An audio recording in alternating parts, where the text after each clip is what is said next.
So, in this chapter of oscillations, we will look at the fundamental properties of a harmonic oscillator. And the best example for a harmonic oscillator is the mass attached to the end of a spring, with its other end rigidly fixed to a support. So, when the mass at the end of the spring is pulled down and let go, it's going to make those oscillations either vertical or horizontal oscillations, depending on how the spring is fixed. So in this, as you can see in the diagram, you have a horizontal spring set up with a mass. It has a certain time period. Now, time period is the time taken for one oscillation, which is, if it starts from here, goes there, and then back again. That's one oscillation. And then the maximum displacement from the mean position or the resting position, how far away it goes from there, that maximum displacement is called the amplitude. So you have plus A on one side and minus A on the other side. So the amplitude can be plus A or minus A. And then the reason for the spring making this, or the mass making these oscillations, is because of the force acting on it. And this force is given by, as we know, the force in the spring is minus kx. K is the spring constant, and x is the displacement from the rest position. So that means as x increases, the force also increases. And when x becomes equal to plus or minus a, that's when the force becomes maximum. And remember, when the displacement is the amplitude, the force becomes maximum. But the velocity of the mass at that point is zero. Why? Because it's not moving. So remember that when the force becomes maximum, the acceleration becomes maximum, but the velocity becomes zero. This is the fundamental property of a harmonic oscillator.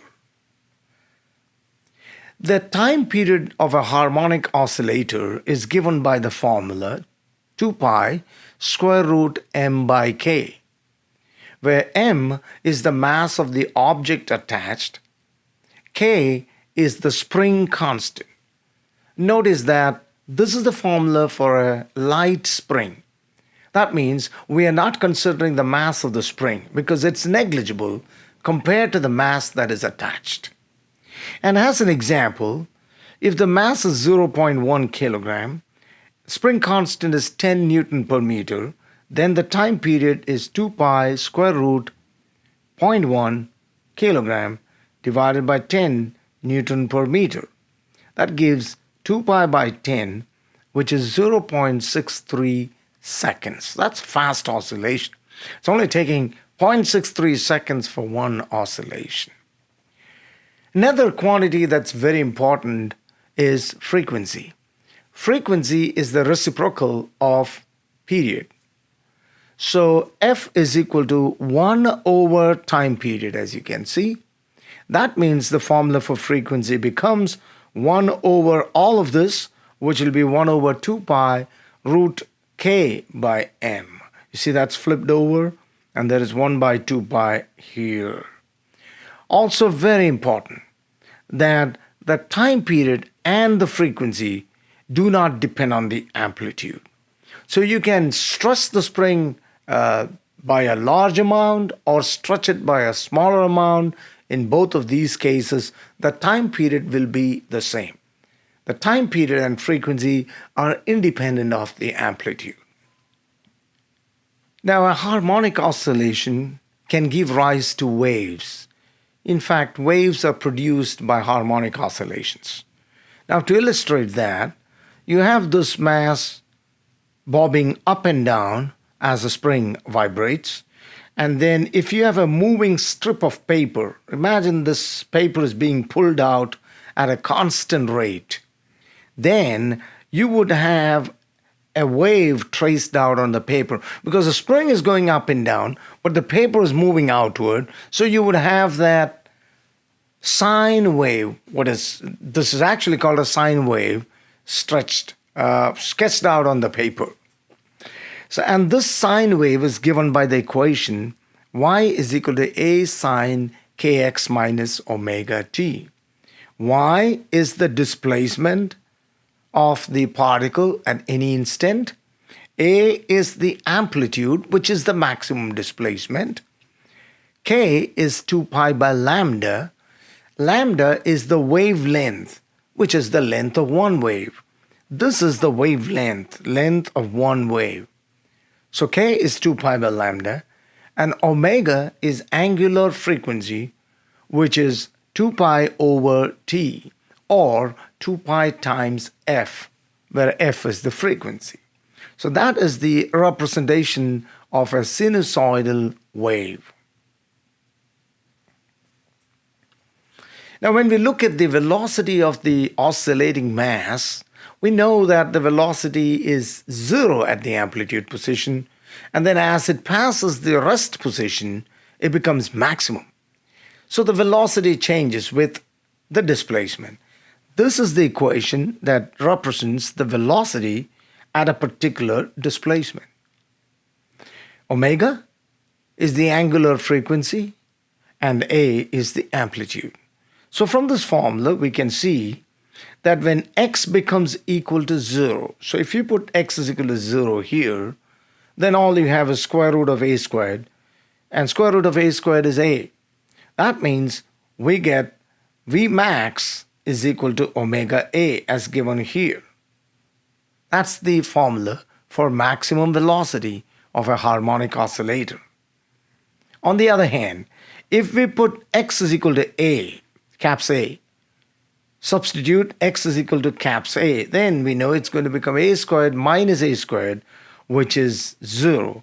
The velocity is 0, showing clearly that at the amplitude position, the velocity becomes 0. Also remember that acceleration is given by negative omega squared x.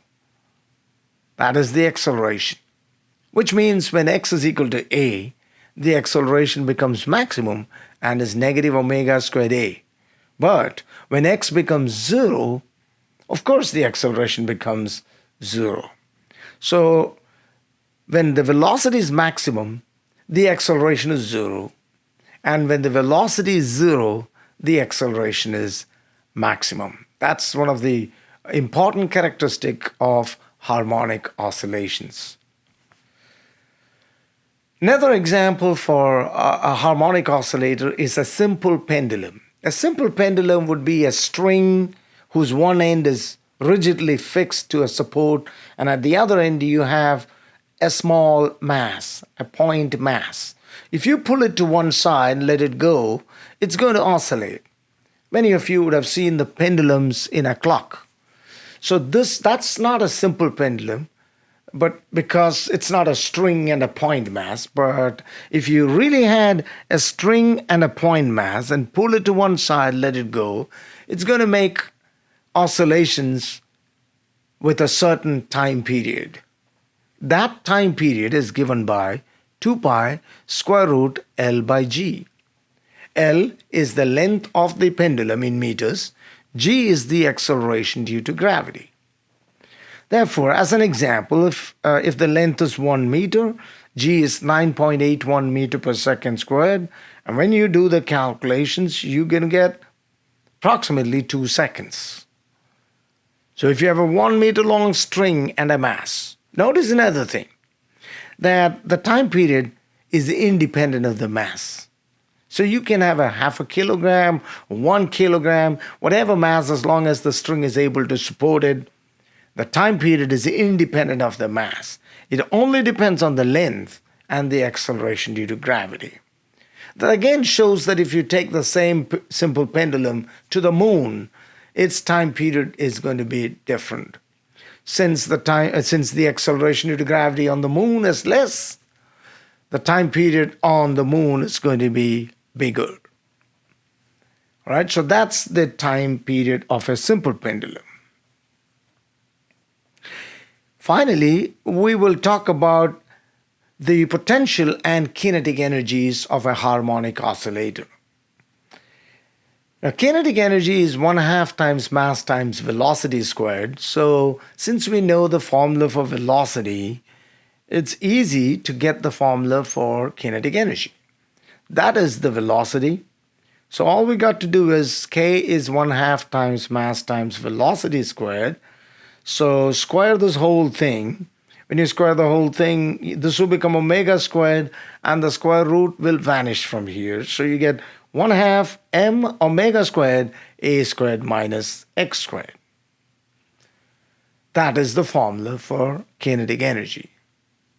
For potential energy, we already know the formula that potential energy is actually the potential energy of the spring, which is 1/2 kx squared, 1/2 kx squared.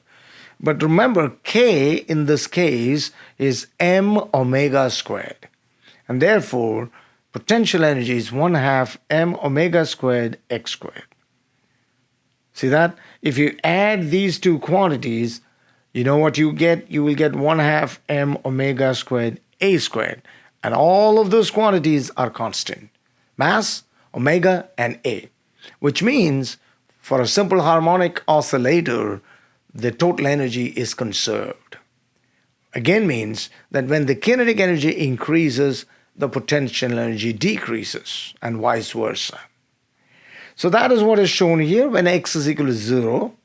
If x is equal to 0, then kinetic energy becomes, see, you put x as 0 here, then everything that's here is the kinetic energy. That's 1/2 m omega squared a squared. But at the same time, when x is 0, potential energy is 0. You see that? On the other hand, when x is equal to a, now the kinetic energy becomes 0 when you put x is equal to a, while potential energy becomes maximum, and it is 1/2 m omega squared a squared. Also notice that the maximum values of kinetic and potential energies are the same.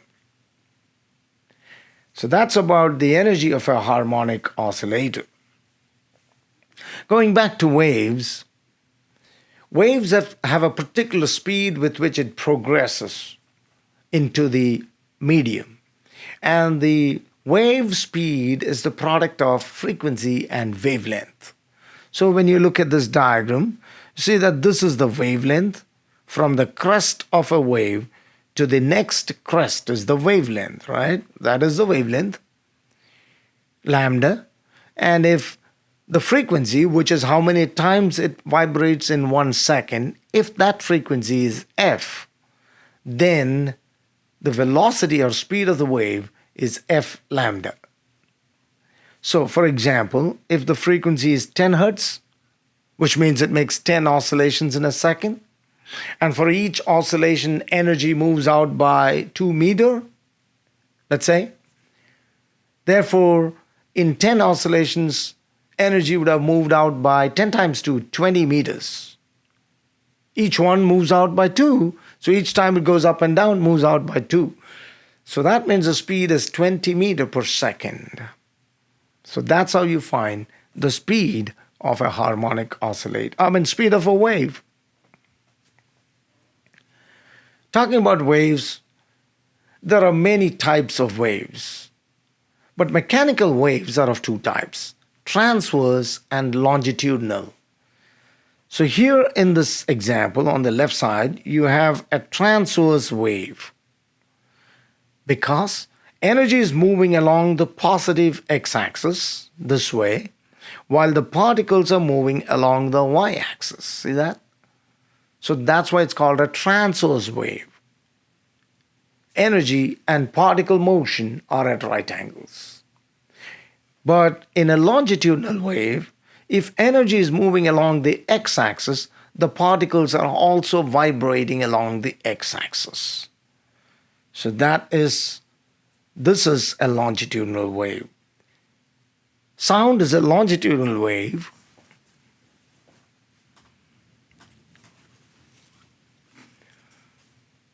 Action. If you have a string whose one end is attached to a nail on the wall rigidly, and you hold the other end in your hand and move it up and down, you're going to get transverse waves. But now let's imagine that both the ends are rigidly fixed for a string, or maybe if it's a rubber band, stretch the rubber band, you hold both ends in your hands, and if somebody plucks it in the middle, the whole rubber band is going to vibrate as one segment, as shown in this diagram. Now, this mode of oscillation or vibration is called the fundamental mode. So whenever a string vibrates as one segment, as a whole, that's called the fundamental mode of vibration. And the frequency in this case is called the fundamental frequency. And the fundamental frequency is given by velocity by wavelength. Because we know velocity is frequency times wavelength, right? So rearranging, frequency is velocity by wavelength. And if you look carefully at the diagram, you can see that the length of the string, actually, the length of the string is half a wave. Is that clear enough from this diagram? This is the length of the string, and that's just half a wave. Because to get a full wave, you'd have had to make the next half. See? That's a full wave. So what am I saying? That the length in this case is equal to lambda by 2. Length is lambda by 2, which means lambda is 2 times the length. Lambda is 2 times the length, which is again clear from here. Lambda, that's lambda, is 2 times this length in the fundamental mode of vibration. Now when we substitute that, you would get the fundamental frequency as velocity of the wave divided by 2 times the length. So knowing the speed of the wave or the velocity and the length of the string, we can find the fundamental frequency. Remember that fundamental frequency of vibration is the lowest frequency of vibration. Because this string can also vibrate with frequencies that are multiples of the fundamental frequency. These are called overtones. As you see here, this is called the first overtone because there are 2 loops now. So the whole string is now vibrating not as one segment but as 2 segments or 2 loops. So that's the first overtone. If it vibrates this way with 3 loops, it's called the second overtone. Now don't be confused. The first overtone is going to be 2 times the fundamental frequency because there are 2 loops. And the frequency here for the second overtone is going to be 3 times the fundamental frequency. So F2 is going to be 2 times the fundamental frequency, and F3 is going to be 3 times the fundamental frequency, and so on. So generally, as you go forward, the third overtone, of course, is going to be 4 times the fundamental frequency. So now I hope you understood the meaning of fundamental frequencies and overtones. Many times you would have seen how musical instruments are tuned. For example, the guitar is tuned using an electronic tuner. Now, what is an electronic tuner? The tuner is something that produces a particular frequency. And then the string is made to vibrate, producing another frequency. So now you have 2 objects vibrating together, or 2 frequencies rather. So the tuner is producing a frequency while the string is producing another frequency.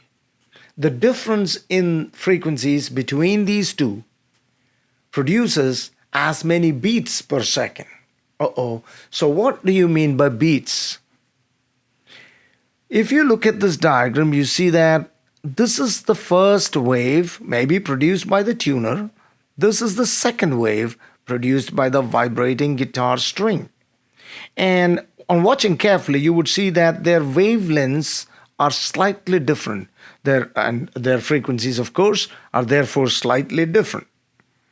All right, look at that. So when you get till this point, you see that this is the positive amplitude, but here this has reached the negative amplitude, although they started together. You see that? They started together. So let's count 1, 2, 3, 4, 5, 6 and a half. Here, if you go 1, 2, 3, 4, 5, 6, not 6.5. So you notice that F2 is greater than F1. So if you have two set frequencies together, two set frequencies that are slightly different, then what you're going to get is the sound like that. Watch this. Here the sound becomes maximum because the two maximas are lined up. But here, because the maximum of one is lined up with the minimum of the other, they cancel out, giving us no sound at all. That is called destructive interference. Destructive, it's destroying each other. On the other hand, this one is constructive interference. Also, you see that the constructive was here, destructive, again constructive, and then you're going to get destructive. So it's going to repeat. One constructive and one destructive interference together is called one beat. So, or otherwise, a maxima and a minima together is called a beat. I hope you're following along. And the number of beats in a second, the number of beats in a second is simply the difference in frequencies between the two. So, number of beats per second, it's also called beat frequency, is F2 minus F1. And by the way, beats is used by cops to give us speeding tickets.